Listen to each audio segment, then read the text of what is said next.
No hubo un momento de revelación, no hubo un instante dramático en que Adolf Hitler, parado ante un espejo, decidiera odiar a los judíos. El odio creció lentamente, alimentado por fracasos personales, por literatura de baja calidad disfrazada de ciencia y por una ciudad, Viena, que en los primeros años del siglo XX era el laboratorio europeo del antisemitismo político moderno. Hitler llegó a Viena por primera vez en 1906, con ambiciones de pintor. En 1907 presentó sus dibujos ante la Academia de Bellas Artes y fue rechazado. En 1908 lo intentó de nuevo.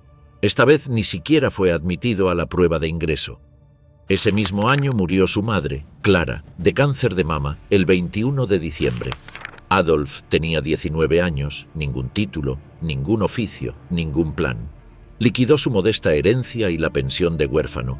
Se instaló en una pensión de mala muerte y comenzó a vender postales pintadas a mano para sobrevivir. Hacia 1909 la situación era tan precaria que tuvo que mudarse a un albergue para indigentes donde coincidió con un vagabundo llamado Reinhold Hanisch, con quien estableció una sociedad. Hitler pintaba vistas de Viena y Hanisch las vendía. En 1910, convencido de que Hanisch lo estafaba, lo denunció. Hanisch fue encarcelado y la sociedad se disolvió. Durante los 3 años siguientes, prácticamente nada se sabe de la vida de Hitler en Viena. En Mein Kampf, el libro que dictó en prisión entre 1923 y 1924, Hitler afirmó que en Linz, la ciudad de provincia donde creció, apenas había judíos y que durante la infancia de su padre el tema ni siquiera se mencionaba en casa. La historia verificada por investigadores posteriores no era tan limpia. Su amigo de infancia, August Kubisek, recordó que Alois Hitler, el padre, era simpatizante de Georg von Schönerer, el líder del movimiento pangermanista austríaco y uno de los antisemitas políticos más influyentes de su época.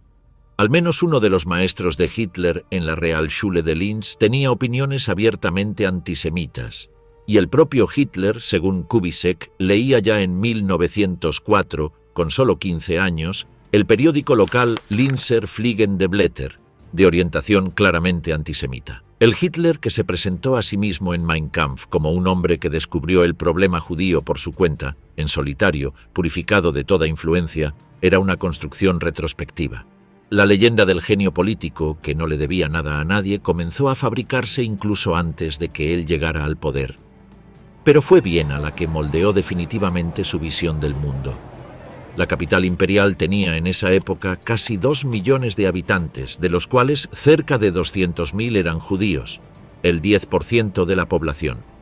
Era también, como documentó extensamente la historiadora Lucy Dawidowicz, el epicentro de la política antisemita europea. Mientras Hitler deambulaba por los bulevares en su existencia marginal, la ciudad le ofrecía 2 modelos de antisemitismo político en plena actividad. El primero era el movimiento pangermanista de Georg von Schönerer, ya en declive cuando Hitler llegó, pero históricamente decisivo. Schönerer había iniciado su carrera política como liberal en el Reichsrat vienés en 1873, pero pronto adoptó un programa más radical. Había sido el primero en vincular explícitamente el antisemitismo con la biología racial, no con la religión, y en incorporarlo como elemento central de un programa político. En 1885 añadió al programa pangermanista un punto que se convirtió en su núcleo: la eliminación de la influencia judía de todas las secciones de la vida pública es indispensable. Propuso restricciones a la inmigración judía del Este en 1887, presentó mociones antisemitas en el Parlamento y fue el primero en hacer del rechazo a los judíos no una posición marginal, sino el centro mismo de la identidad política alemana en Austria. Hitler lo admiraba, pero lo criticaba con dureza por haberse entregado a fantasías arcanas. Los rituales paganos nórdicos que Schönerer adoptaba para sus seguidores, que se saludaban con Heil en lugar de Guten Tag, que utilizaban meses y días del calendario germánico antiguo, le parecían políticamente suicidas. El fracaso de Schönerer fue, para Hitler, una lección práctica que aprendió con cuidado.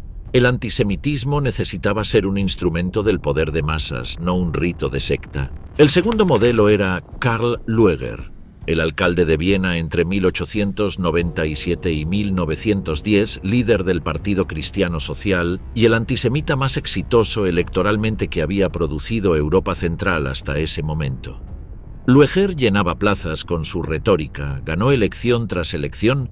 La primera vez que fue elegido, en 1895, el emperador Francisco José se negó a confirmar el nombramiento por las protestas internacionales que generaba. Tuvo que ser reelecto 2 veces más antes de tomar posesión en 1897 y demostró que el odio a los judíos era una herramienta política capaz de movilizar a la clase media vienesa con una eficacia sin precedentes. Hitler lo admiró genuinamente. En Mein Kampf lo llamó el más grande alcalde alemán de todos los tiempos. Pero le reprochaba el mismo defecto que a Schönerer, en dirección opuesta. El antisemitismo de Lueger era oportunista y religioso, no racial. Lueger se había hecho famoso por decir «Wer Jud ist, das bestimme ich». «Quien es judío, eso lo decido yo». Esa plasticidad pragmática que era la fuente del éxito de Lueger era para Hitler una debilidad mortal. Un judío bautizado seguía siendo judío, porque la raza era irreductible a las creencias. Fue en Viena también donde Hitler encontró el material de lectura que estructuró sus obsesiones más profundas.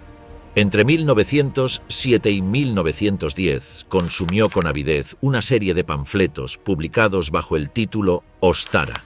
Briefbücherei der blonden Mannesrechtler, Cartas de los campeones rubios de los derechos del hombre, editados por Jörg Lanz von Liebenfels, un ocultista racista vienés que en 1907 había izado la esvástica sobre su castillo, Burg Werfenstein, en el Danubio. En esos folletos, Lanz describía el mundo como un combate entre héroes arios de cabello rubio y hombres simios de razas inferiores.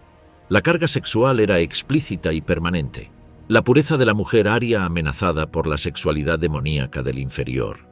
Los judíos no siempre eran identificados por su nombre en Ostara. Lanz calculaba que la crudeza de la imagen racial era suficientemente eficaz sin necesitar de la especificidad, pero en otros textos escribió sobre ellos sin ambigüedad. Nunca soñaríamos con predicar pogromos porque vendrán sin que los alentemos.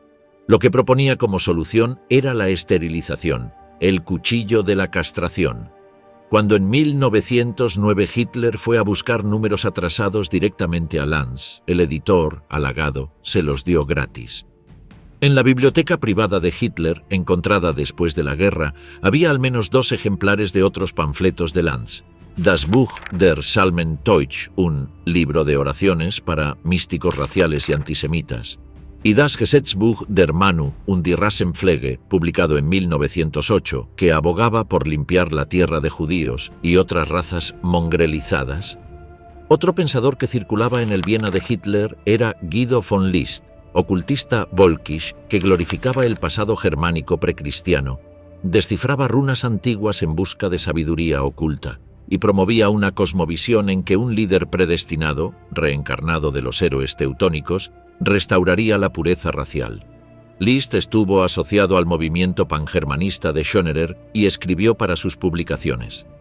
Fue el primero en usar en textos públicos la terminología de Gaue, distritos, y Gauleiter, jefes de distrito, para describir la estructura territorial de una futura Alemania racial, terminología que los nazis adoptarían fielmente cuando llegaron al poder. La deuda de Hitler con este pensador fue silenciada deliberadamente en Mein Kampf. Cualquier mención a esas fuentes habría expuesto la fragilidad científica de la ideología que él presentaba como descubrimiento propio. La influencia que Hitler sí reconoció, con tono de tributo al maestro, fue la de Dietrich Eckart, poeta fracasado, periodista de Múnich, alcohólico y adicto a las drogas, antisemita furibundo, a quien conocería ya después de la guerra en los círculos nacionalistas de Múnich. Eckart fue quien lo introdujo en los círculos de la alta burguesía bávara y quien lo presentó a Alfred Rosenberg. Pero el antisemitismo racial que Eckart y Rosenberg ayudaron a articular sistemáticamente ya estaba en bruto en la mente de Hitler desde los años de Viena. Lo que faltaba era un vocabulario más ambicioso y una plataforma política desde la que utilizarlo. Para 1913, cuando Hitler abandonó Viena rumbo a Múnich con 24 años, cargaba con un bagaje ideológico que era, en esencia, el antisemitismo convencional de su época, el de Lanz, el de Schönerer, el de Lueger, el de los panfletos de Fritsch, pero fermentado en el resentimiento de un hombre que había fracasado en todo y necesitaba una explicación total. Que la prensa liberal vienesa estuviera dominada por judíos, que el movimiento socialdemócrata tuviera dirigentes judíos, que la prostitución y el tráfico de blancas en Leopoldstadt estuvieran asociados en su mente con la presencia judía. Todo encajaba en una narrativa que explicaba el mundo de forma simple y absoluta. Los judíos eran la causa de todo lo que estaba mal, y esa narrativa, una vez instalada, ya no necesitaba evidencia para sostenerse, se autoabastecía de cualquier cosa que ocurriera. Hay que entrar en la mente de Hitler con toda la incomodidad que eso implica, porque sin entenderlo no se puede explicar lo que sucedió después. Su antisemitismo no era una posición política adoptada por conveniencia. Era una convicción cosmológica total, el eje alrededor del cual giraba toda su interpretación de la historia, la naturaleza y el destino humano. El núcleo de esa visión era la cuestión racial. Para Hitler no existía la historia de la humanidad, existía la historia de las razas en conflicto permanente. Las razas eran desiguales por naturaleza y esa desigualdad era inmutable. En la cima de la jerarquía racial estaba la raza aria, no un concepto definido con precisión científica, sino una construcción que Hitler tomó de fuentes dispares y fundió en una mitología de poder. Los arios eran los creadores de toda civilización genuina, los portadores de cultura, la fuerza ascendente de la historia.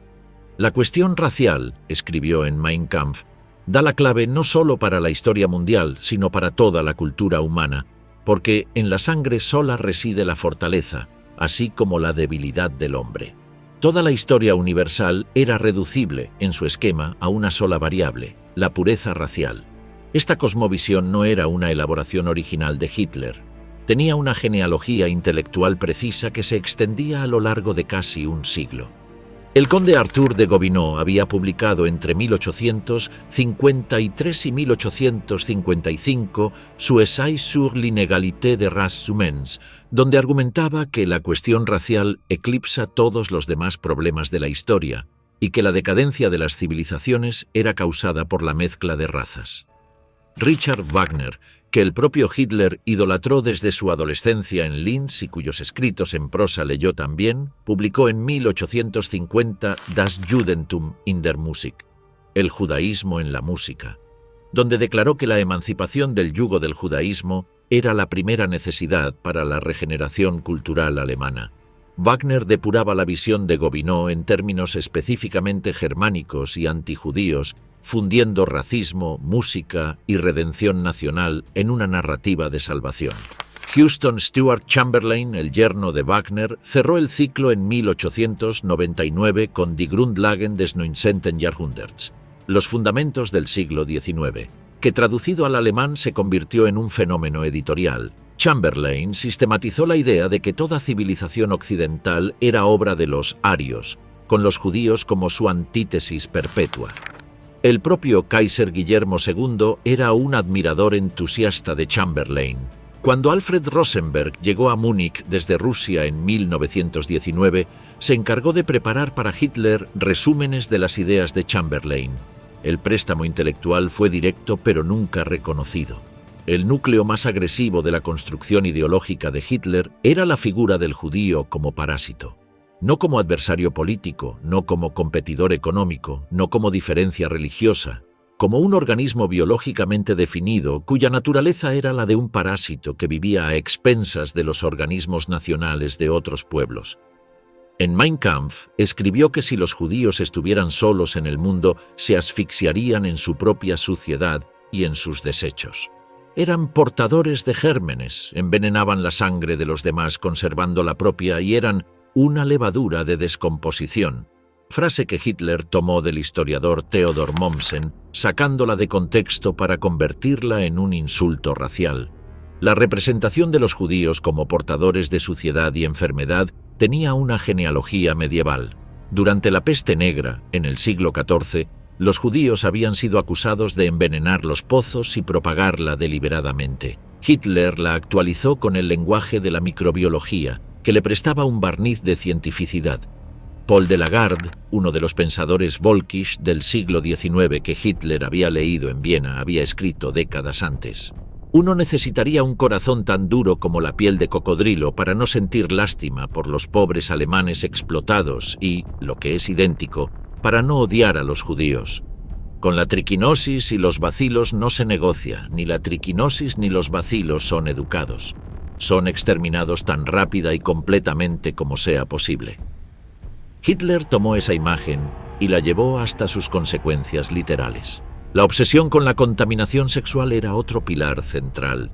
El pasaje más perturbador de Mein Kampf lo refleja sin ambigüedad. Con la alegría satánica en su rostro, el joven judío de cabello negro acecha a la chica desprevenida a quien desfigura con su sangre, robándosela a su pueblo.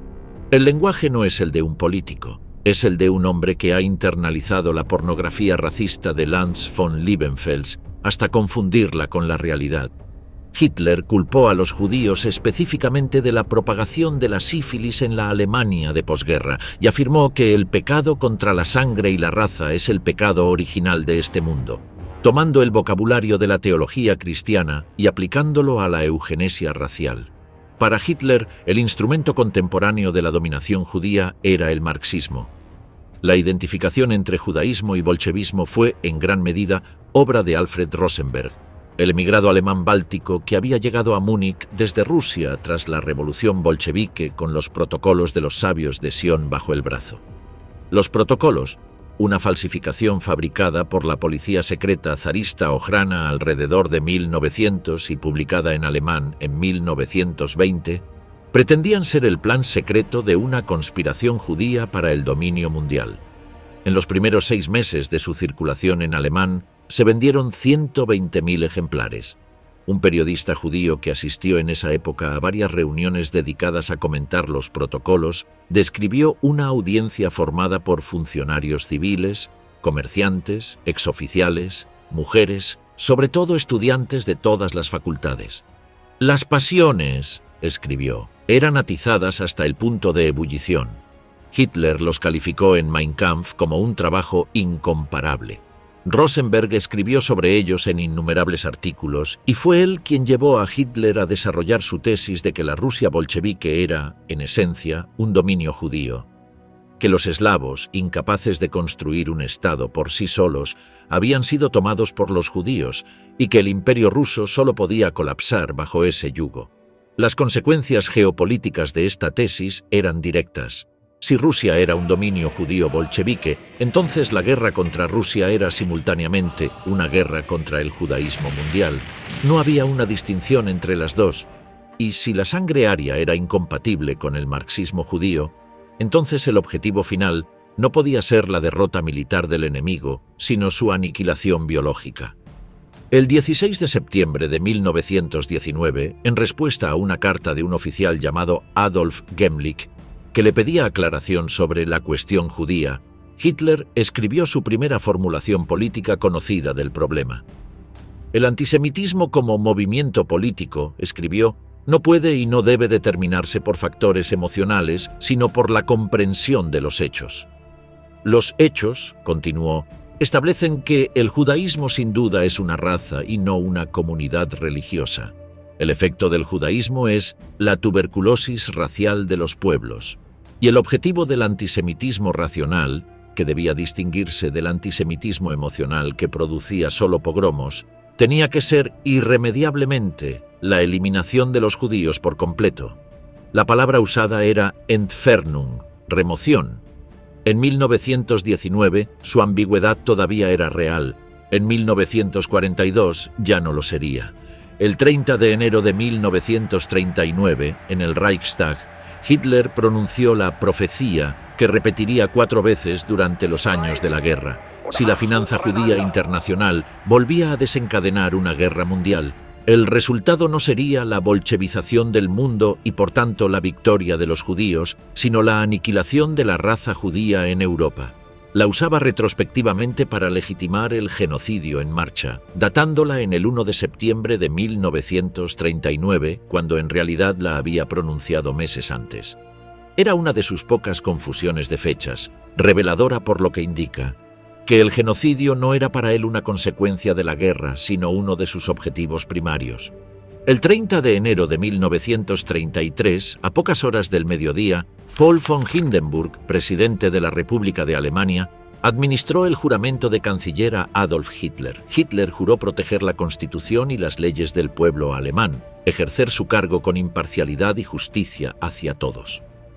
Cuando pronunció esas palabras ya tenía listos los planes para destruir exactamente lo que juraba proteger. El aparato antisemita del nazismo no esperó. El 1 de marzo de 1933, Heinrich Himmler, Reichsführer SS, anunció en Múnich que se habían completado los preparativos para instalar el primer campo de concentración en los terrenos de una antigua fábrica de pólvora en Dachau. El Völkischer Beobachter, el periódico oficial del partido, lo describió como un sitio para concentrar a todos los funcionarios comunistas, así como los de la Reichsbanner y socialdemócratas que no pueden quedar en libertad. El eufemismo ya funcionaba desde el primer día. Las primeras semanas del gobierno nazi estuvieron marcadas por la violencia de la SA, las tropas de asalto que habían crecido hasta 400.000 hombres, 4 veces el tamaño del ejército alemán permitido por el Tratado de Versalles. Esa violencia se descargó inmediatamente sobre judíos en la vida pública. Jueces y abogados fueron arrastrados fuera de los tribunales en Breslau el 11 de marzo. En Braunschweig, en Göttingen, en Leipzig, en Dresden, en Chemnitz, organizaciones locales de la SA boicotearon negocios judíos. El 26 de marzo Hitler convocó a Joseph Goebbels, recién nombrado ministro de propaganda, y le dio instrucciones para organizar un boicot nacional a los negocios judíos. La lógica, según anotó el propio Goebbels en su diario, era responder a la propaganda de atrocidades que la prensa extranjera y las organizaciones judías en el exterior estaban difundiendo sobre la violencia en Alemania. Si la judería exterior piensa mejor las cosas, cuando sus correligionarios en Alemania empiecen a recibir lo que les corresponde. El lenguaje ya anunciaba lo que vendría. El boicot fue convocado oficialmente para el sábado 1 de abril de 1933. La SA y las SS fueron desplegadas frente a comercios judíos con instrucciones de informar al público. En muchas ciudades, los negocios fueron vandalizados y sus propietarios intimidados. Un abogado judío fue reportado como linchado por una turba en Kiel. Göring, convocando ese mismo mes a los líderes de las organizaciones judías alemanas a su oficina, les advirtió con una sola frase: si no detienen la propaganda en el exterior, habrá pogrom. La violencia callejera fue rápidamente canalizada hacia la ley. El 7 de abril de 1933, apenas 67 días después de que Hitler asumiera el poder, fue promulgada la primera ley antijudía del Tercer Reich, la Ley para la Restauración del Servicio Civil Profesional. Ordenaba la destitución de todos los funcionarios públicos de ascendencia no aria. Jueces, fiscales, profesores universitarios, médicos de la Seguridad Social Estatal, abogados de los tribunales. Todos fueron objeto de decretos similares en las semanas siguientes. El 25 de abril, la ley contra el hacinamiento en las escuelas alemanas limitó al 1,5% el número de nuevos alumnos no arios que podían ingresar a las instituciones educativas. Lo que viene a continuación requiere detenerse. El presidente Hindenburg, el anciano mariscal de campo que había cedido el poder a Hitler, escribió al nuevo canciller el 4 de abril para protestar, no por los judíos en general. Hindenburg argumentó que jueces, abogados y funcionarios judíos heridos en la guerra o combatientes del frente no podían ser simplemente expulsados. Si fueron dignos de luchar y sangrar por Alemania, también deben ser considerados dignos de continuar sirviendo a la patria en sus profesiones. Hitler respondió el día siguiente con una carta en la que prometía tener en cuenta las nobles motivaciones del mariscal y garantizó que la solución sería llevada a cabo legalmente y no mediante actos arbitrarios. En menos de 3 años, la ley que prometió sería infinitamente más radical que cualquier acto arbitrario que Hindenburg pudiera haber imaginado. Ese periodo de 1933 a 1935 produjo, según documentación verificada en los juicios de Nuremberg, más de 400 leyes y decretos que golpearon sistemáticamente a los judíos alemanes. Cada decreto ampliaba el alcance del anterior.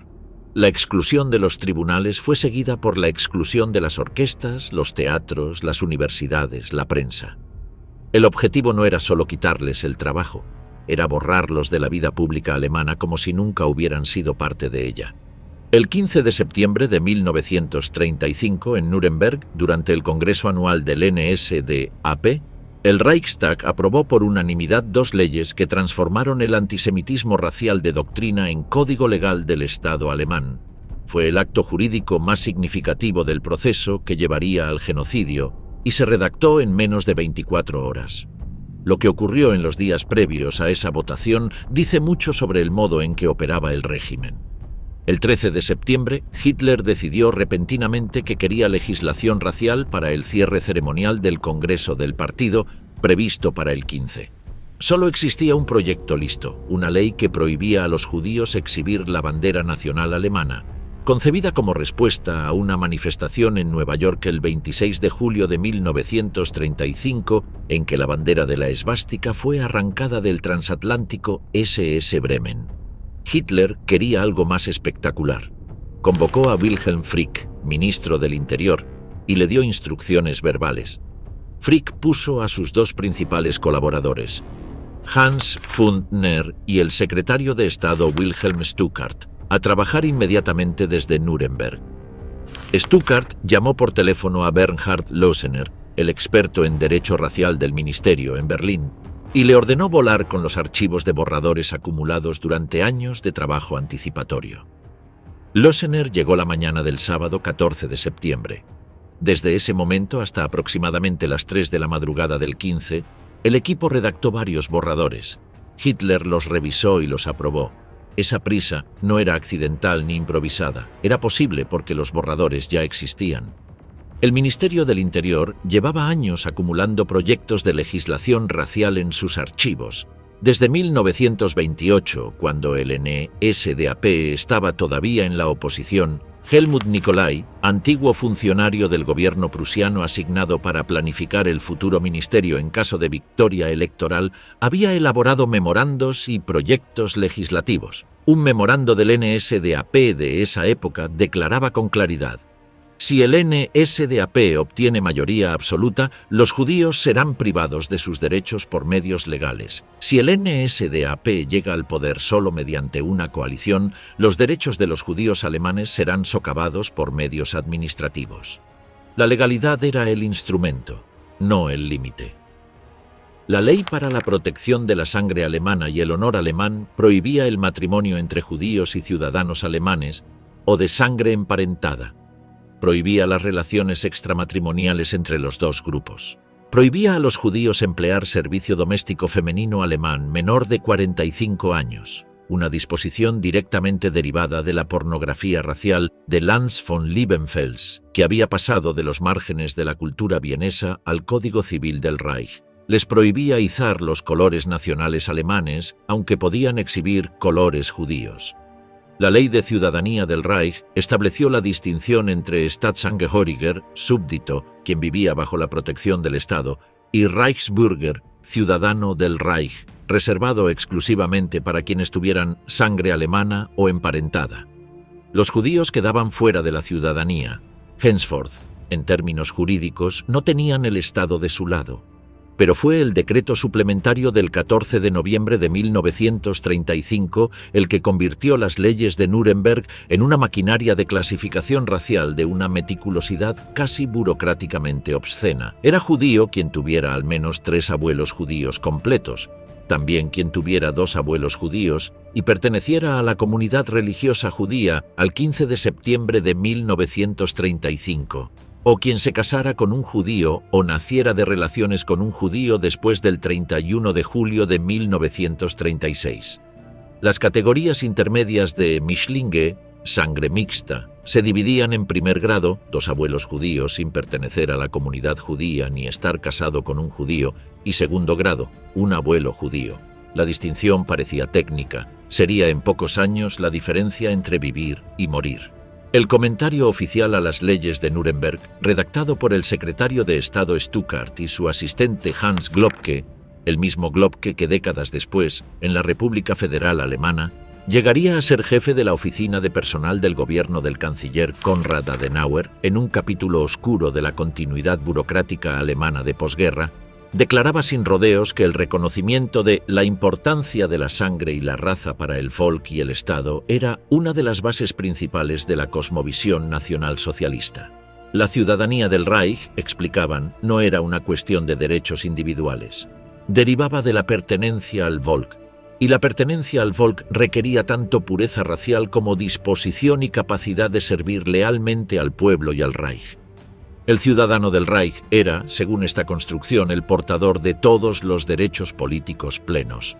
El problema era que en Alemania en 1935 no existía ningún derecho político. No había partidos, no había elecciones libres, no había libertades garantizadas. El único derecho que el ciudadano del Reich podía ejercer era aplaudir en los actos masivos o votar ja en los 5 plebiscitos que Hitler organizó como sustituto de la democracia. Las leyes de Nuremberg no fueron una invención nazi sin precedentes. Tenían una genealogía directa en décadas de propuestas antisemitas que nunca habían llegado a convertirse en ley. Heinrich Class, el presidente de la Liga Pangermanista y autor del panfleto Wenig der Kaiser, Ver de 1912, había propuesto medidas que eran casi idénticas a las de Nuremberg: exclusión de los judíos de todos los cargos públicos, prohibición de matrimonios mixtos, doble tributación de los judíos como compensación por la protección que disfrutaban como extranjeros.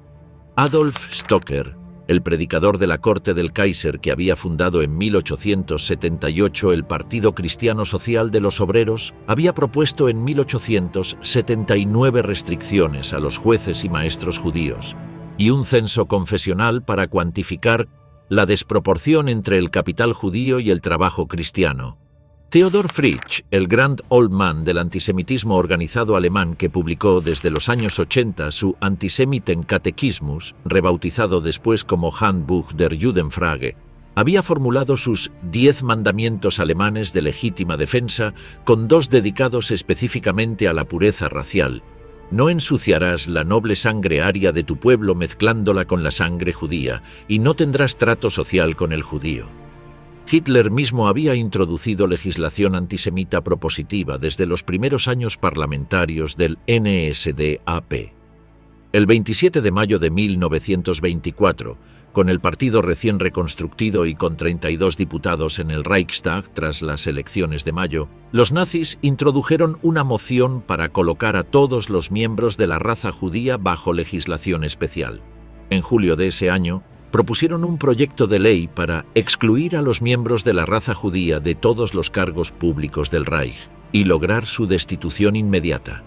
En 1925, Wilhelm Frick propuso ante el Reichstag un proyecto de ley de reducción de personal que despediría del servicio civil a los llamados funcionarios de la Revolución y a los miembros de la raza judía. Ante sus colegas en el Reichstag, Frick lo justificó con una sola frase: «Consideramos que está por debajo de nuestra dignidad ser gobernados por personas de esa raza». En 1930, con 107 diputados nazis, el NSDAP presentó una serie de propuestas que incluían la expropiación sin indemnización de la propiedad de los judíos del este de Europa en Alemania. Los propios industriales que financiaban al partido se espantaron y Hitler ordenó retirar el proyecto. Pero en 1938, esa misma expropiación se realizó, puntualmente, sin indemnización. Las leyes de Nuremberg completaron la primera fase del programa antisemita del régimen. Privaron a los judíos de la ciudadanía, legalizaron la exclusión racial y establecieron una infraestructura jurídica que los colocó, en términos de derecho medieval, como observó irónicamente Dawidowicz, en una posición incluso inferior a la que les había otorgado el Sachsenspiegel, el código jurídico alemán del siglo XIII, que al menos les confería la protección del extranjero. Henceforth, los judíos alemanes estaban fuera del alcance del Estado, y cualquier medida ulterior que el régimen quisiera tomar contra ellos encontraría mucho menos resistencia legal. A las 9:29 de la mañana del 7 de noviembre de 1938, en la embajada alemana en París, Un joven de 17 años llamado Herschel Greenspan disparó 5 veces contra Ernst vom Rath, tercer secretario de la embajada. Vom Rath murió 2 días después de sus heridas, el 9 de noviembre. Greenspan era judío polaco. Sus padres habían vivido en Hannover desde 1914, pero el gobierno polaco había emitido un decreto en marzo de 1938 que cancelaba la ciudadanía de los polacos residentes en el exterior por más de 5 años, a menos que recibieran un sello especial de los consulados polacos antes del 31 de octubre. Los funcionarios polacos se negaron a emitir los sellos. De la noche a la mañana, unos 50.000 judíos polacos residentes en Alemania quedaron apátridas. El 28 de octubre, la Gestapo, por órdenes del Ministerio de Relaciones Exteriores, comenzó a redondear judíos polacos para deportarlos a la frontera con Polonia. Los padres de Greenspan estuvieron entre los primeros en ser detenidos. Fueron mantenidos en condiciones espantosas en tierra de nadie, en el lado polaco, en Sbonshyn, cerca de Posen. La noche del 9 de noviembre, los líderes del partido nazi se congregaban en el Altes Rathaus de Múnich para celebrar el aniversario del Putsch de 1923. Hitler cenó allí con sus camaradas más antiguos y fue escuchado diciendo que la SA debería tener una noche. Luego se retiró antes de que terminara la cena, un gesto calculado para dar su aprobación sin dejar huella directa.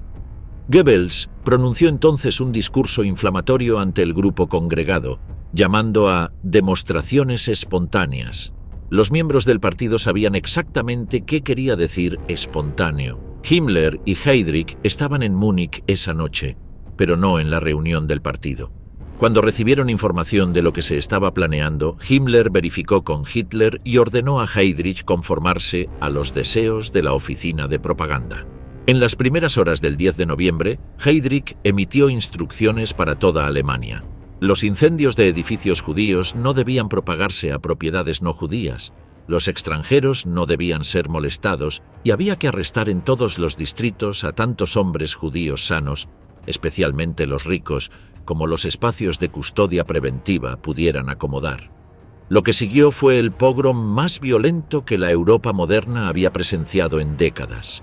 Esa noche, fuegos fueron encendidos en toda Alemania.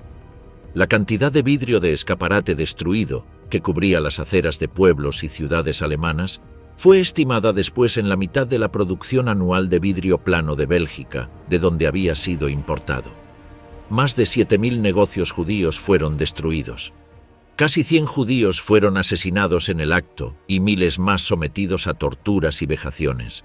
Alrededor de 30.000 hombres judíos fueron arrestados y conducidos a los campos de Buchenwald, Dachau y Sachsenhausen.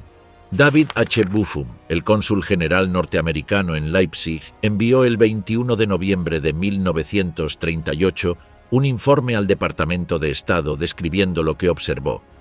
Hombres detenidos fueron arrojados a un arroyo que atravesaba el parque zoológico de la ciudad, y los perpetradores ordenaban a los transeúntes horrorizados escupirles, cubrirlos de barro y burlarse de ellos. Göring convocó una reunión el 12 de noviembre en el Ministerio del Aire del Reich para coordinar lo que él llamaba la eliminación del judío de la vida económica alemana. Heydrich propuso que los judíos usaran insignias identificatorias y sugirió la emigración forzada masiva.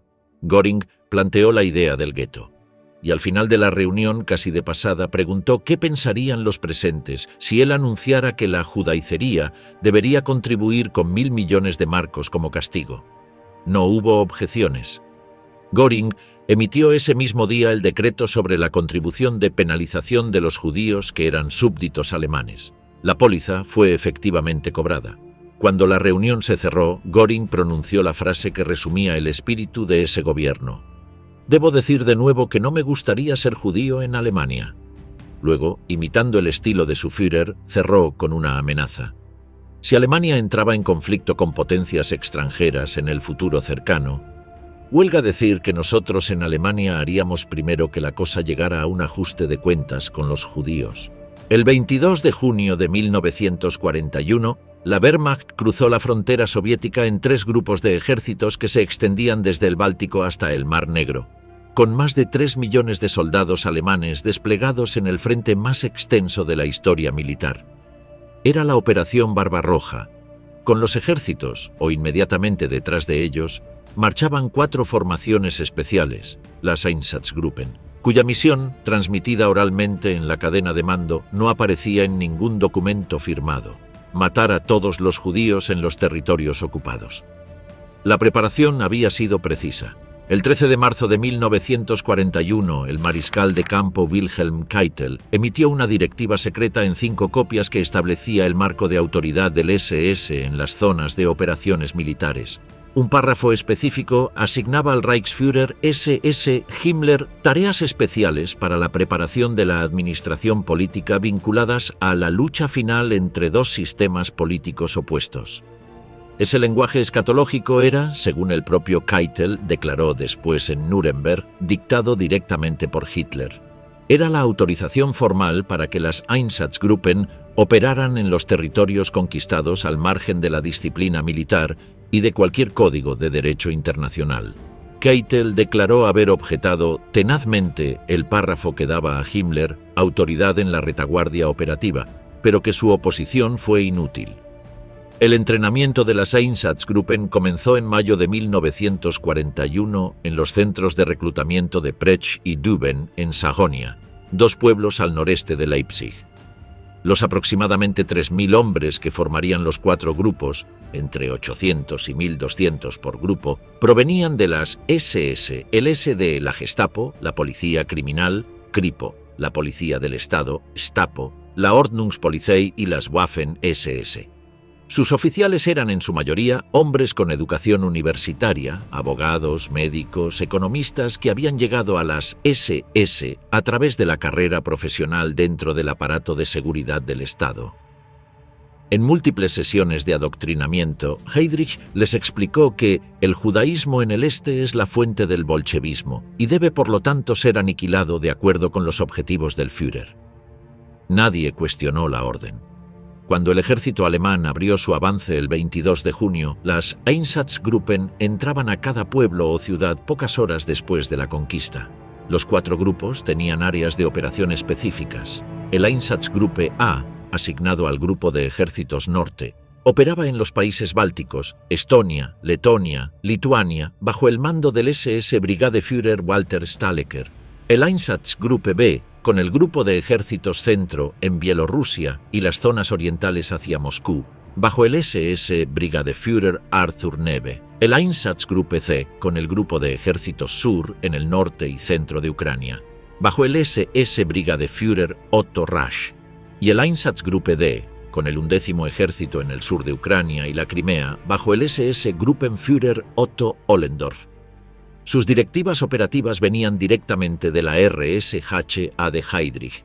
El modus operandi fue descrito en detalle por Ollendorf en su testimonio en Nuremberg. La unidad asignada a una localidad contactaba a los líderes judíos y les ordenaba convocar a todos los judíos del lugar con la promesa de un reasentamiento.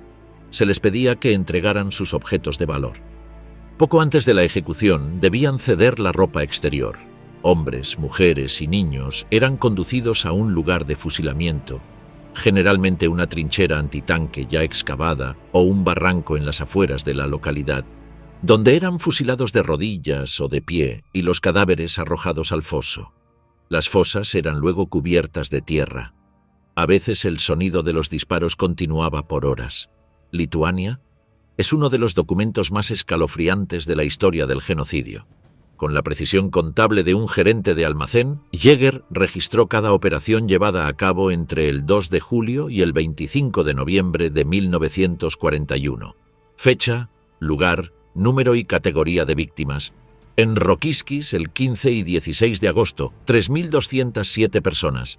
En Marijampol, el 1 de septiembre, 1.763 judíos, 1.812 judías, 1.404 niños judíos. En Cauen, Kaunas, el 29 de octubre, 9.200 judíos, judías y niños. Al final de su informe, Jäger consignó el total: 137.346 personas ejecutadas. Y añadió una observación de gestión operativa. El objetivo de limpiar Lituania de judíos solo puede alcanzarse si las tropas especializadas prosiguen su trabajo, pues solo con estos comandos reducidos y con hombres experimentados se pueden lograr los resultados con la eficiencia máxima. Kaunas, escribió, fue comparativamente un paraíso de fusilamiento por la disponibilidad de auxiliares lituanos. La colaboración de las poblaciones locales fue un componente deliberado de la estrategia de las Einsatzgruppen.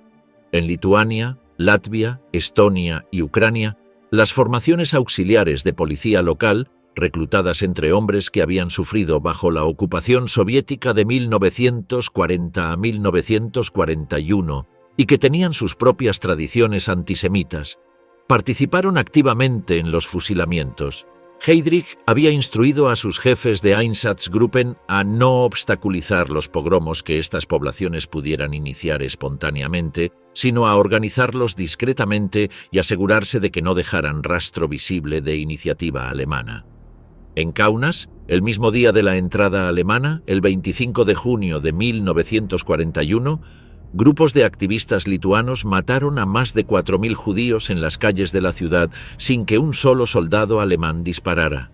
Las Einsatzgruppen encontraron en esa violencia local un instrumento que amplificaba su capacidad operativa. El caso de Babi Yar, el 29 y 30 de septiembre de 1941, es quizás el más conocido de los fusilamientos masivos a cielo abierto. En Kiev, ocupada por la Wehrmacht el 19 de septiembre, un comando del Einsatzgruppe C bajo el SS Standartenführer Paul Blobel organizó la convocatoria de los judíos de la ciudad con carteles que los instaban a presentarse para un traslado. Más de 33.771 personas se presentaron en 2 días y fueron conducidas en grupos por una carretera hacia el barranco de Babi Yar en las afueras de la ciudad. ¿Debían dejar sus pertenencias, su ropa, sus documentos? Eran fusilados en grupos al borde del barranco y los cuerpos caían hacia el fondo. El 29 y 30 de septiembre, según el propio informe de situación de la Einsatzgruppe, 33.771 judíos ejecutados.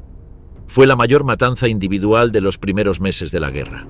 Los informes de operaciones de las Einsatzgruppen llegaban a la RSHA en Berlín con una periodicidad casi postal. Cada uno reportaba las ejecuciones con el vocabulario aséptico de las estadísticas de gestión, tratamientos especiales, acciones, medidas de seguridad. Los reportes de situación semanales eran distribuidos a las altas esferas del partido y del Estado. En el juicio de Adolf Eichmann en Jerusalén en 1961, el fiscal israelí Gideon Hausner presentó uno de estos documentos como evidencia y Eichmann reconoció haberlos leído en el momento. A los sumos funcionarios del Reich no se les ahorraba la información.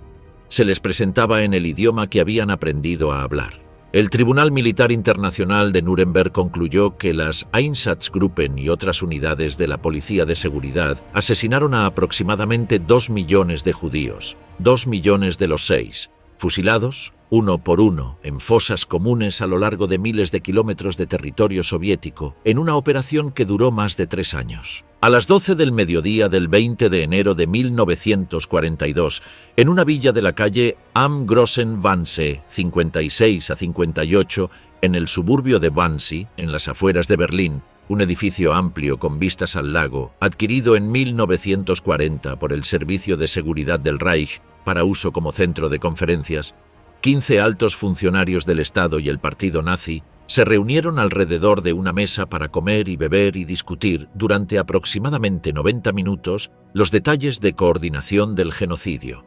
La reunión había sido convocada originalmente para el 9 de diciembre de 1941, pero tuvo que ser pospuesta después del ataque japonés a Pearl Harbor el 7 de diciembre y la subsecuente declaración de guerra de Alemania a los Estados Unidos. Reinhard Heydrich presidía la sesión. Adolf Eichmann, desde 1938 el experto de las SS en emigración forzada de judíos y desde 1939 jefe del Departamento 4B4 de la RSHA, responsable de asuntos judíos y evacuación, había preparado la conferencia y tomó las actas. Los asistentes representaban los peldaños más altos de la burocracia estatal y del partido. Secretarios de Estado y subsecretarios de los Ministerios del Interior, Justicia, Relaciones Exteriores, la Cancillería del Reich, la Cancillería del NSDAP, la Oficina del Plan Cuadrienal de Göring, el gobierno del General Gouvernement de Polonia ocupada, representado por el Estado secretario Josef Bühler en nombre del gobernador Hans Frank, y varios comandantes de la SIPO y el SD, algunos de los cuales ya tenían experiencia práctica en matanzas masivas. El SS Sturmbannführer Rudolf Lange, comandante del SD en Letonia, había completado unas semanas antes las masacres de Riga en las que murieron aproximadamente 27.000 judíos. Heydrich comenzó con un repaso histórico de la política alemana hacia los judíos, emigración forzada hasta 1941 y ahora evacuación hacia el este, dado que las posibilidades de emigración se habían agotado con la guerra. Luego presentó una revisión estadística del número de judíos en Europa, más de 11 millones, incluidos los de países neutrales y aliados, y expuso el procedimiento general de la solución final en su implementación práctica. Europa sería peinada de oeste a este en busca de judíos, quienes serían evacuados grupo por grupo hacia los llamados guetos de tránsito para ser transportados desde allí más al este. El protocolo de la conferencia, redactado por Eichmann y cuidadosamente revisado por Heydrich, evitó en todo momento el lenguaje explícito del asesinato. Evacuación, reasentamiento, tratamiento especial, solución final. Los 15 hombres en la sala no necesitaban que se lo explicaran. Para cuando se reunieron en Wannsee, la mayoría ya sabía que los Einsatzgruppen habían matado a cientos de miles de judíos soviéticos. Varios habían recibido informes directos. Ninguno protestó. Heydrich informó que los judíos aptos para el trabajo en los territorios ocupados orientales serían empleados en la construcción de carreteras, un gran número de los cuales, sin duda, desaparecerá por reducción natural. Los que sobrevivieran ese proceso, sin duda el elemento más resistente, deberían ser tratados en consecuencia, porque representarían el punto de partida de un renacimiento judío. Las actas continúan. Se discutió el destino de los Mischlinge, la cuestión de los judíos en matrimonios mixtos, la posibilidad de la esterilización como alternativa para algunos casos. Se debatió la situación en Eslovaquia y Croacia, la mayoría de cuyos judíos ya habían sido asesinados por iniciativa local. Se discutió cómo persuadir a Hungría de cooperar. La conferencia de Wannsee duró 90 minutos. No decidió el Holocausto. Las masacres masivas ya estaban en curso desde junio de 1941, sino que coordinó su extensión burocrática a toda Europa bajo control alemán. El protocolo fue descubierto entre archivos alemanes capturados en 1945 y llegó a la atención del fiscal norteamericano Robert Kemner a comienzos de 1947, durante los preparativos para los juicios de los ministros en Nuremberg. Fue citado en al menos 2 de los procesos subsecuentes de Nuremberg. En el juicio de Eichmann en Jerusalén en 1961, el propio acusado admitió haber preparado la conferencia y elaborado el documento. La primera cámara de gas de Auschwitz fue puesta en funcionamiento en septiembre de 1941. No estaba destinada aún a los judíos. 250 pacientes del hospital y 600 prisioneros de guerra soviéticos, probablemente comisarios políticos y judíos extraídos de los campos del ejército por los Einsatzkommandos de Heydrich, fueron los primeros en ser gaseados con Zyklon B en el bloque 11. El experimento técnico había funcionado. En las semanas siguientes comenzó la construcción de Birkenau, el complejo que se convertiría en el centro de exterminio de Auschwitz. El primer campo de exterminio operativo fue Chełmno, Kulmhof en alemán, a 60 kilómetros de Lodz, destinado inicialmente a los judíos del gueto de esa ciudad. Chełmno comenzó a funcionar el 8 de diciembre de 1941, con furgones móviles que utilizaban gases de escape de motores. Los judíos eran subidos a los furgones con la promesa de una ducha. El motor era encendido. Los gases eran canalizados hacia el interior del compartimento sellado. A finales de 1941, el campo de Bełżec, cerca de Lublin, fue completado y comenzó a operar en febrero de 1942. La construcción de Sobibor empezó en marzo de 1942. El campo de concentración laboral de Majdanek, cerca de Lublin, fue transformado en campo de exterminio. Y Treblinka, a 80 kilómetros de Varsovia, que había funcionado como campo de trabajo desde 1941, fue convertido en maquinaria de muerte. En el primer semestre de 1942, Majdanek y Treblinka se unieron a la lista de campos operativos de exterminio. La línea de continuidad entre el programa de eutanasia alemán, conocido como T4, y los campos de exterminio no es metafórica, sino literal. El programa T4, que entre 1939 y 1941 asesinó a entre 80.000 y 100.000 alemanes considerados con vidas sin valor por discapacidades mentales o físicas, fue el laboratorio técnico y humano de la maquinaria genocida. Odilo Globoknik, responsable del exterminio de los judíos en el Generalgouvernement polaco, la operación conocida como Reinhard en honor al asesinado Heydrich, recibió de la Cancillería privada de Hitler 92 hombres entrenados en el programa T4 para gestionar las instalaciones. Christian Wirth, antiguo jefe de policía criminal en Stuttgart, fue transferido de Brandenburg, uno de los centros de eutanasia, para convertirse en el colaborador principal de Globoknik. El primer director de Treblinka fue el Dr. Irmfried Eberl, también procedente de Brandenburg. El núcleo del primer equipo operativo de Chełmno fue formado por un comando de eutanasia de Prusia. Y en un gesto de austeridad burocrática que resulta casi incomprensible, algunas de las cámaras de gas del programa T4 fueron desmontadas, transportadas y reensambladas en Bełżec, Majdanek y Treblinka. Rudolf Höss, el comandante de Auschwitz, dejó en sus memorias escritas antes de su ejecución en 1947 el testimonio del hombre que supervisó el mayor asesinato colectivo de la historia. En el verano de 1941, Himmler lo llamó a su oficina en Berlín y le comunicó verbalmente la orden del Führer. Auschwitz sería el centro principal de la solución final. Eichmann llegó semanas después para discutir los detalles técnicos. Höss describió posteriormente que prefería el Zyklon B a las ejecuciones por disparos porque se evitaban todas las masacres de sangre. Era, en su cálculo de eficiencia, la solución más limpia. El sistema de los campos de exterminio, a diferencia de los campos de concentración, donde los prisioneros eran explotados hasta morir, fue diseñado para el asesinato inmediato. Cuando los trenes llegaban a Auschwitz-Birkenau procedentes de toda Europa ocupada, los prisioneros que descendían eran sometidos a una selección en el andén. Los considerados aptos para el trabajo eran registrados y enviados a los barracones. Los demás, ancianos, niños, mujeres con bebés, enfermos, eran conducidos directamente a las cámaras de gas, donde se les decía que iban a ducharse. Las puertas se cerraban. Los granulos de Zyklon B eran introducidos a través de las aberturas en el techo. En 15 o 20 minutos, todo había terminado.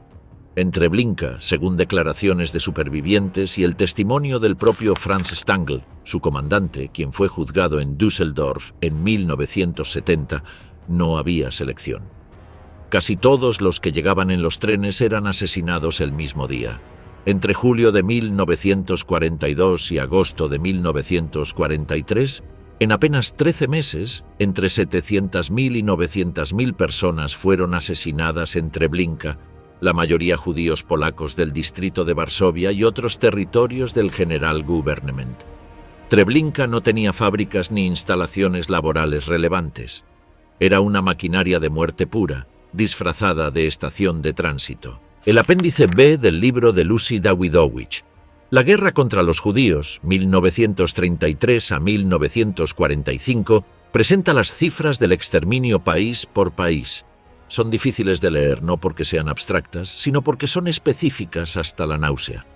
Polonia. De una población judía estimada en 3.300.000 personas antes de la guerra, murieron 3 millones. El porcentaje de víctimas, el 91%. Los países bálticos, Estonia, Letonia, Lituania. De aproximadamente 253.000 judíos fueron asesinados 228.000. Porcentaje, el 90%. En Alemania y Austria, de unos 240.000 judíos, murieron 210.000, en parte porque las deportaciones comenzaron antes y más organizadamente, y en parte porque muchos habían emigrado en los años 30. En los Países Bajos, de 140.000 judíos, 105.000 fueron asesinados, el 75%, una de las tasas más altas de Europa Occidental, en parte explicada por la eficiencia de la administración nazi en un territorio pequeño y geográficamente sin opciones de fuga. En Grecia, de 70.000, murieron 54.000. En Yugoslavia, de 43.000, 26.000. En Hungría, la cronología fue tardía pero brutal. De 650.000 judíos, murieron 450.000. La inmensa mayoría en los 2 meses de mayo y junio de 1944, cuando Adolf Eichmann organizó personalmente la deportación de más de 430.000 húngaros en 56 días, en trenes que partían cada día hacia Auschwitz-Birkenau, incluso cuando las fuerzas soviéticas ya avanzaban hacia las fronteras del país. La logística de esas deportaciones es, en sí misma, uno de los indicadores más reveladores del carácter absoluto de la prioridad que el régimen asignaba al genocidio. En junio de 1942, en plena preparación de la gran ofensiva alemana de verano en el frente del Este, la que culminaría en el asedio de Stalingrado, el jefe de transportes del Generalgouvernement polaco, Friedrich Gertheis, declaró un embargo de 2 semanas sobre todo el tráfico ferroviario civil para reservar la capacidad para las tropas. Heinrich Himmler movió sus negociaciones a Theodor Gansen-Müller, el secretario de Estado de Transportes del Reich. El 28 de julio, el SS Obergruppenführer Karl Wolff, jefe del Estado Mayor Personal de Himmler, recibió de Gansen-Müller una carta confirmando: desde el 22 de julio, un tren con 5.000 judíos diariamente sale de Varsovia vía Maukinia hacia Treblinka. Además, 2 veces por semana un tren con 5.000 judíos de Przemyśl hacia Bełżec. Wolff respondió con entusiasmo: con especial alegría he tomado nota de su comunicación que ya desde el 22 de julio se han podido hacer circular diariamente hacia Treblinka trenes con 5.000 miembros de la raza elegida. Ese lenguaje, raza elegida, era el eufemismo sarcástico habitual en la correspondencia interna del aparato del genocidio. En el invierno de 1942 a 1943, con el sexto ejército alemán encerrado en Stalingrado y la capacidad ferroviaria críticamente limitada, el conflicto entre la lógica de la guerra y la lógica del genocidio se volvió explícito. El 20 de enero de 1943, en vísperas del colapso de Stalingrado, Himmler escribió personalmente a Gansen-Müller: «Para esto necesito su ayuda y su apoyo. Si debo liquidar las cosas rápidamente, necesito más trenes para los transportes. Sé muy bien cuán gravosa es la situación ferroviaria y qué demandas se le hacen constantemente. A pesar de eso, debo hacerle esta petición: ayúdeme a conseguir más trenes». Los trenes llegaron. En febrero de 1943 se usaron para deportar judíos del gueto de Białystok a Treblinka y de Berlín a Auschwitz. La derrota militar no interrumpió el genocidio ni un día. Los cálculos más aceptados por la historiografía y confirmados por el Tribunal Militar Internacional de Nuremberg establecen un total de entre 5,7 y 6 millones de judíos asesinados. 2 de cada 3 judíos que vivían en Europa antes de la guerra. Pero los números, por sí solos, ocultan una dimensión de la destrucción que solo se comprende cuando se piensa en lo que existía antes. La judería de Europa del Este, concentrada en las ciudades y Sztetlak de Polonia, Ucrania, Bielorrusia y los países bálticos, era desde hacía siglos el corazón demográfico y cultural del judaísmo mundial. En Polonia vivían, en 1939, 3,3 millones de judíos, el 10% de la población total del país y el 30% de la población de muchas ciudades. Varsovia tenía más de 375.000 judíos, la segunda mayor comunidad judía del mundo después de Nueva York. Lodz tenía 230.000, Lwów tenía 110.000. Estas no eran simplemente comunidades residentes, eran civilizaciones en miniatura con sus propias instituciones, su propio idioma, sus propias formas culturales. El Yiddish, la lengua germánica con elementos hebreos, eslavos y arameos que había evolucionado a lo largo de siglos en el Ashkenaz europeo, era el idioma cotidiano de aproximadamente 11 millones de personas en 1939. Tenía una literatura que se remontaba al siglo XII, una prensa con cientos de publicaciones, un teatro que había florecido desde finales del siglo XIX y poetas que trabajaban con una tradición tan antigua y rica como cualquier otra en Europa. Sholem Aleichem, cuyas historias sobre el lechero Tevye serían la base del musical El violinista en el tejado décadas después, había muerto en 1916. Y L. Peretz, el gran modernizador de la literatura yiddish, había muerto en 1915. Pero sus herederos estaban vivos en 1939, y la mayoría de ellos murieron en los campos. Las yeshivot de Vilna, ciudad que desde el siglo XVIII era conocida como la Jerusalén de Lituania, habían formado durante generaciones la erudición jurídica y espiritual del judaísmo europeo. En Vilna operaba antes de la guerra el YIVO, el Instituto Científico Judío, fundado en 1925, que era el principal centro de investigación académica sobre la cultura y la historia judía en Europa. Cuando los alemanes ocuparon la ciudad en 1941, pusieron al YIVO al servicio de sus propios fines: clasificar y catalogar los libros y documentos para seleccionar los que tenían valor científico para los especialistas nazis en la cuestión judía. El resto sería destruido. Un grupo de intelectuales judíos, conocido como el Grupo de Papel, entre ellos el poeta Avrom Sutzkever, que sobrevivió y testificó en Nuremberg, fue empleado forzosamente en esa clasificación y logró ocultar miles de documentos, enterrándolos en sótanos o sacándolos clandestinamente. Sutzkever los sacó su propio manuscrito de poemas en el mismo bolsillo con que salió del gueto. La destrucción de las comunidades judías de Europa del Este fue también la destrucción de una forma particular de vida urbana y comunitaria que no tenía equivalente en ningún otro lugar del mundo. Los mercados de las ciudades polacas, donde los comerciantes judíos y no judíos llevaban siglos negociando juntos, los barrios donde convivían con una familiaridad que incluía tanto la vecindad como el conflicto, los cementerios con lápidas en hebreo y yiddish que databan del siglo XVI, todo eso desapareció. Fue quemado, dinamitado, allanado. En muchos lugares de Polonia y Ucrania, las autoridades alemanas usaron las lápidas de los cementerios judíos como material de pavimentación para las calles o como material de construcción para los cuarteles. Como escribió la propia Dawidowicz, la solución final destruyó a los judíos del este de Europa.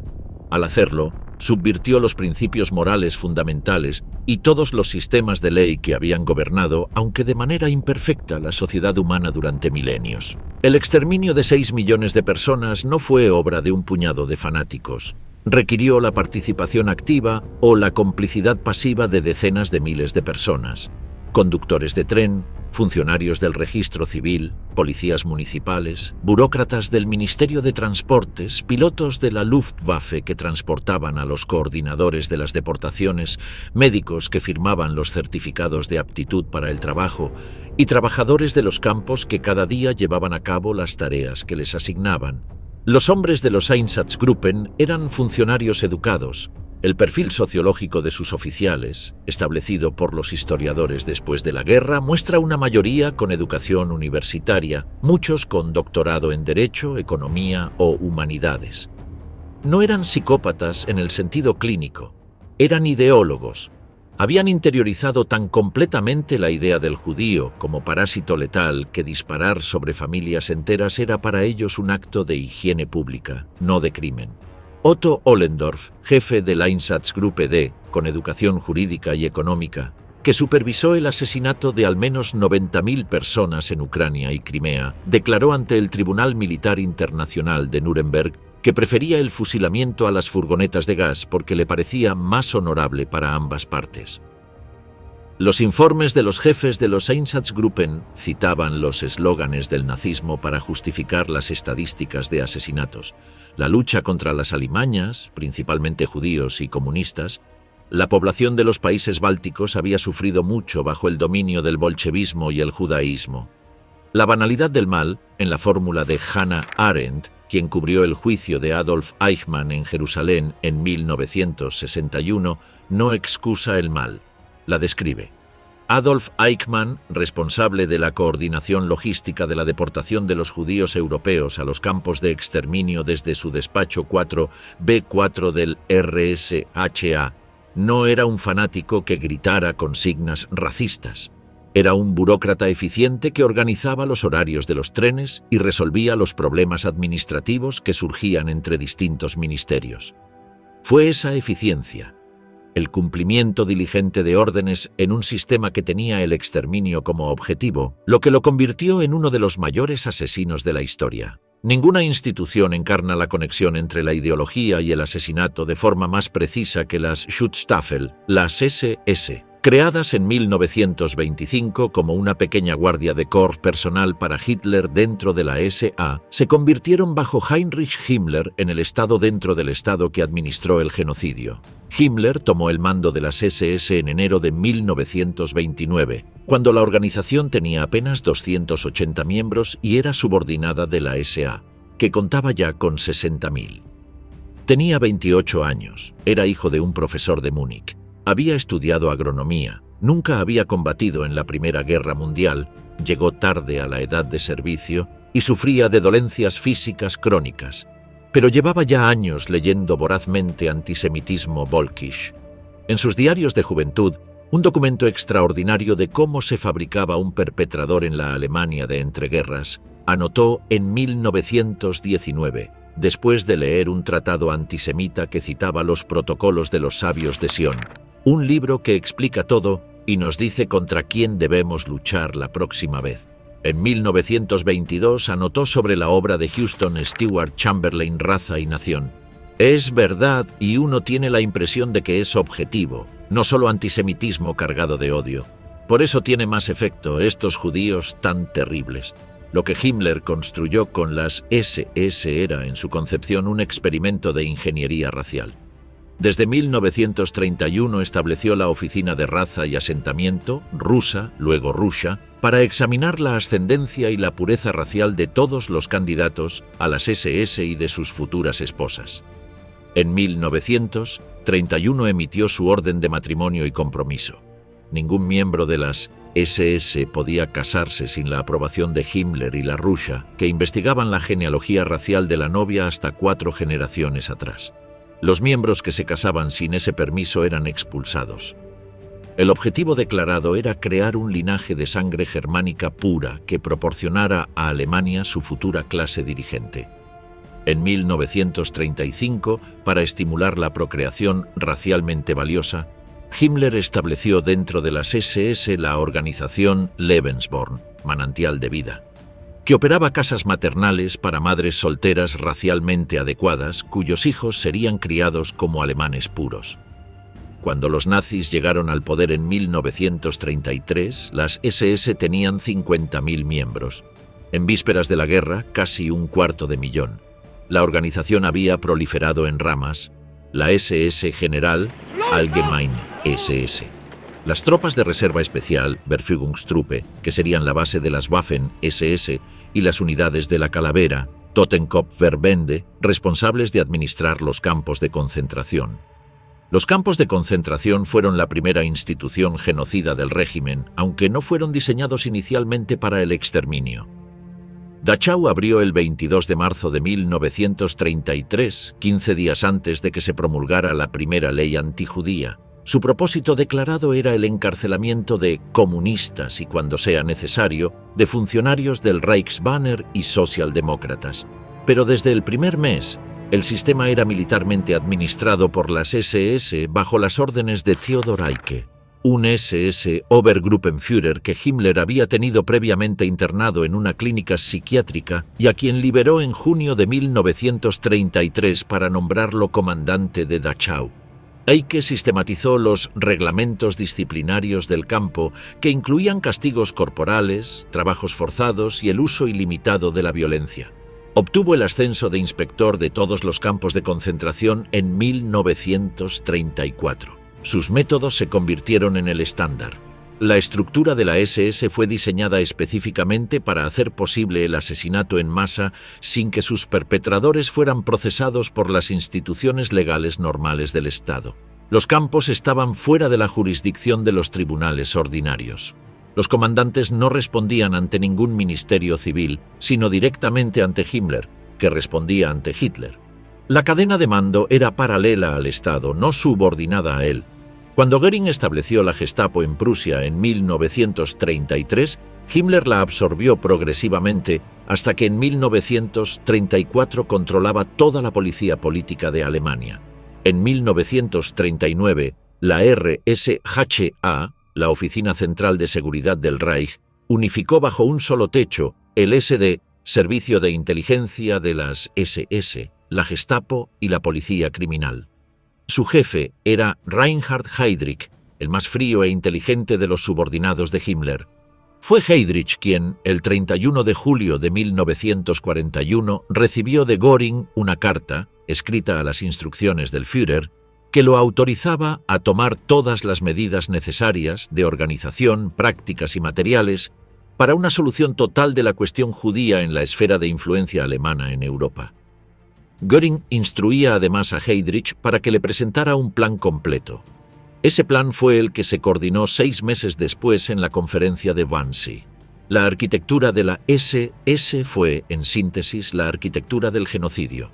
Una institución diseñada para actuar fuera de la ley, financiada por el Estado, dotada de poder policial ilimitado, adoctrinada en una ideología que convertía el asesinato en deber y gobernada por hombres que habían aprendido a ver la crueldad como virtud.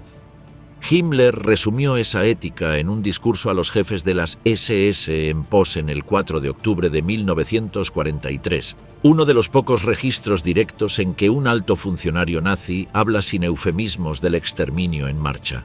Quiero decirles algo sobre un asunto muy grave en toda franqueza. Entre nosotros deberá mencionarse completamente abiertamente, pero nunca se hablará de él en público. Me refiero a la evacuación de los judíos, la extirpación del pueblo judío. La mayoría de vosotros sabrá lo que significa cuando 100 cadáveres yacen juntos, cuando hay 500 o 1000. Aguantar eso y además, con excepciones humanas, permanecer decentes, eso nos ha endurecido. Esta es una página gloriosa de nuestra historia que nunca se ha escrito y nunca se escribirá. Nunca se escribiría porque la intención era que nunca se supiera. Himmler ya sabía que estaban perdiendo la guerra, pero el genocidio continuaba. Las 4 de la mañana del 29 de abril de 1945. Berlín arde. Las tropas soviéticas están a pocas manzanas del búnker de la Cancillería. Adolf Hitler, que no dormía de noche y rara vez salía al mundo exterior, terminaba de dictar su testamento político. Sus últimas palabras al pueblo alemán fueron: por encima de todo, encomiendo a los líderes de la nación y sus súbditos a la escrupulosa observancia de las leyes raciales y a la oposición implacable al envenenador universal de todos los pueblos, el judaísmo internacional. En el instante en que escribía esas palabras, la maquinaria de exterminio había sido ya desmantelada o destruida. Auschwitz había sido liberado por el Ejército Rojo el 27 de enero de 1945, 3 meses antes. Treblinka había sido desmantelado en 1943. Sobibor y Beuschek habían corrido la misma suerte. Los alemanes habían intentado borrar las pruebas, no lo lograron. Hitler se suicidó al día siguiente, el 30 de abril de 1945, en el búnker de la Cancillería del Reich. Llevaba más de 12 años en el poder. Hasta el final, los judíos habitaban su mente. El demonio al que había consagrado su vida nunca lo abandonó. La ciudad de Nuremberg, donde en 1935 el Reichstag había ratificado las leyes que despojaron a los judíos de su ciudadanía, se convirtió en 1945 en el escenario donde el mundo juzgó a los autores del exterminio. Era la única respuesta posible de una civilización que se miraba al espejo y preguntaba cómo había llegado hasta ahí. La respuesta no era simple.